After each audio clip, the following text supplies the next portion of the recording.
যা থাকবে তাই দিয়ে করবেন। যদি পাতা শুকনো থাকে সেটাও করতে পারেন। আমি তো বলিয়ে দিলাম কোকোপিট বা নারকেলের ছোবড়া, খড়, সবজি খোসাগুলো একটু শুকিয়ে সেটাও দিতে পারেন। এই প্রচণ্ড গরমে তাহলে গাছ কিছুটা রক্ষা পাবে। এই যে গাছের গোড়া মাটি তাড়াতাড়ি শুকোবে না, আর্দ্রতা বজায় থাকবে। এইভাবে আপনারা মালচিং করে দেবেন।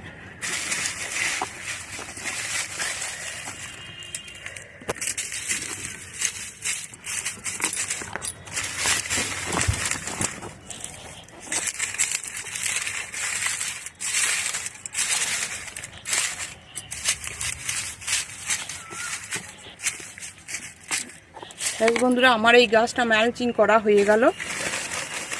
তারপর আমি জল দেবো। দেখুন কিভাবে গাছটাতে জল দিই, যেটা একভাবে করলে দুইভাবে কাজ হবে। এই জিনিসটা যদি আপনারা কিনতে পারেন খুবই ভালো হয়। দেখুন বন্ধুরা, এইটা হচ্ছে, দেখুন বুঝতে পারছেন, এটা হচ্ছে দেখুন একটা টব। এই গাছে স্নান করানো, গাছের গোড়া মাটিতে জল দেওয়া, এই জিনিসটা নিলে না বন্ধুরা গাছের গোড়া মাটি তাড়াতাড়ি ক্ষয় হবে না।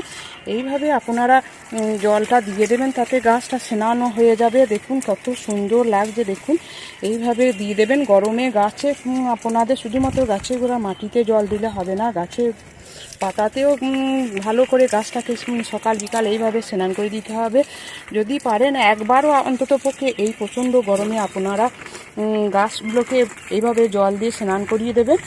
এই আমি সমস্ত গাছগুলোতে এইভাবে দিয়ে দিচ্ছি। দেখুন তাতে কি হচ্ছে, এই দিয়ে ওপর থেকে জলটা দিচ্ছি বন্ধুরা, গাছের গোড়ার মাটিতেও পেয়ে যাচ্ছে। তাহলে আলাদাভাবে আমাদেরকে গাছের গোড়া মাটিতে জল দিতে হচ্ছে না।